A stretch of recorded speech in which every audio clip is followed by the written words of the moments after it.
Huwag kayong magpaloko.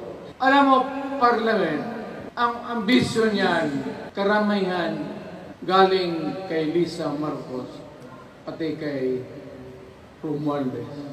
Bongbong bangag yan.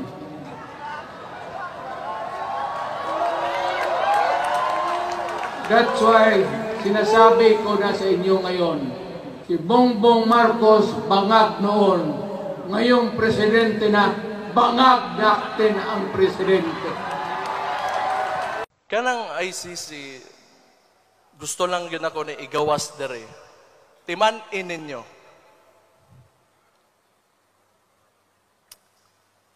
Inyong amahan raba, gipalubong sa akong amahan.